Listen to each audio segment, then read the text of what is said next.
শুক্র বলিলেন, আমি যাহা বলিয়াছি তাহা হইবেই, তবে তুমি ইচ্ছা করিলে আমাকে স্মরণ করিয়া এই জরা অন্য কাহাকেও দিতে পারো। হ্যালো এভরিওয়ান, চলে এসেছি আমি পাপিয়া আবার উপেন্দ্র কিশোর রায়চৌধুরীর লেখা পৌরাণিক কাহিনী শর্মিষ্ঠা ও দেবযানীর কথা এই গল্পের পরবর্তী অংশ নিয়ে।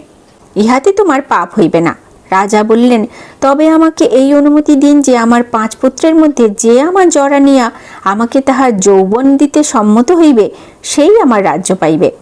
শুক্র বলিলেন, আচ্ছা, আমি তোমাকে এ বিষয়ে অনুমতি দিতেছি।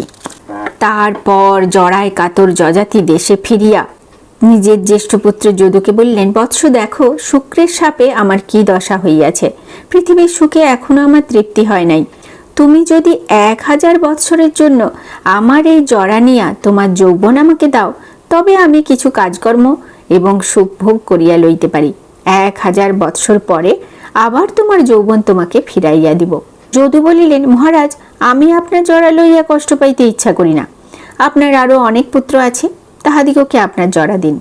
এ কথায় যযাতি বলিলেন, তুমি যখন আমার কথা অমান্য করিলে তখন তুমি বা তোমার বংশের কেহ রাজ্য পাইবে না। তারপর যযাতি তুর্বশুকে বলিলেন, বৎস, তুমি আমার জরা গ্রহণ করো। তুর্বশু বললেন, মহারাজ, আমি তাহা করিতে পারিব না। এ কথায় রাজা তুর্বশুকে এই বলিয়া শাপ দিলেন, তোমার ছেলে পিলে হইবে না, আর তুমি পাপী দিগে রাজা হইবে। তারপর দুর্য আর অনুকে ডাকিয়াও রাজা জিজ্ঞাসা করিলেন, কিন্তু তাহারাও তাহার কথায় সম্মত হইলেন না। ইহাতে তিনি দুর্যোগকে বললেন, তোমার কোনো ইচ্ছাই পূর্ণ হইবে না, তোমার বংশে কেহই রাজা হইবে না।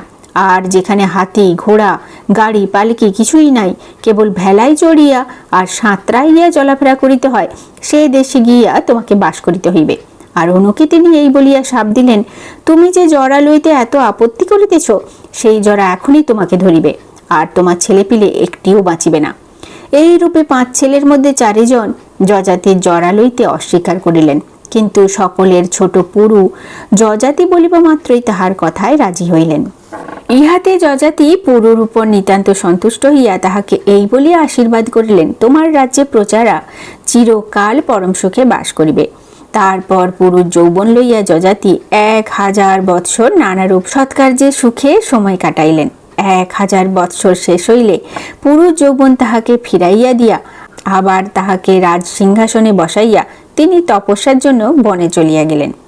অনেক যাগযজ্ঞ, বহুকালের কঠোর তপস্যার ফলে যযাতির বিস্তর পুণ্য সঞ্চয় হওয়ায় মৃত্যুর পর স্বর্গে গিয়া কয়েক হাজার বৎসর বড়ই সুখে কাটিল।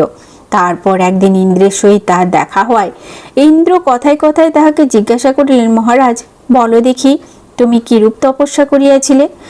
যযাতি বলিল, সে আর কি বলিব, আমার সমান তপস্যা এই ত্রিভুবনে কেহ কখনো করিতে পারে নাই।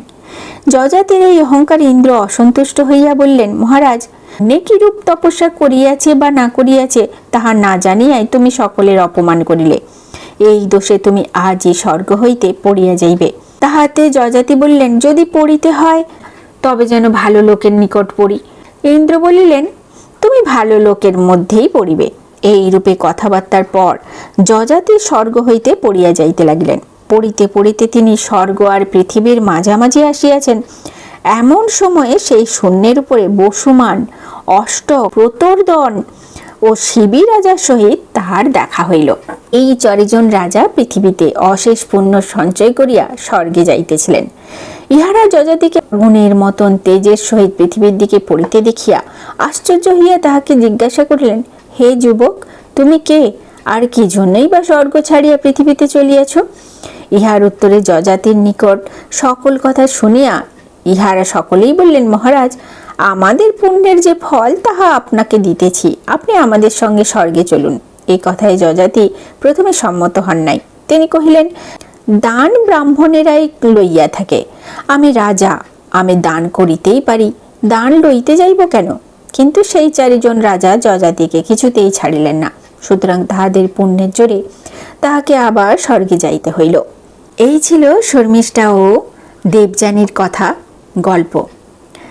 উপেন্দ্র কিশোর রায়চৌধুরী লিখেছেন আর পাঠ করে শোনালাম আমি পাপিয়া। পরবর্তী ভিডিওতে আপনাদেরকে আবার একটা নতুন গল্প শোনাব।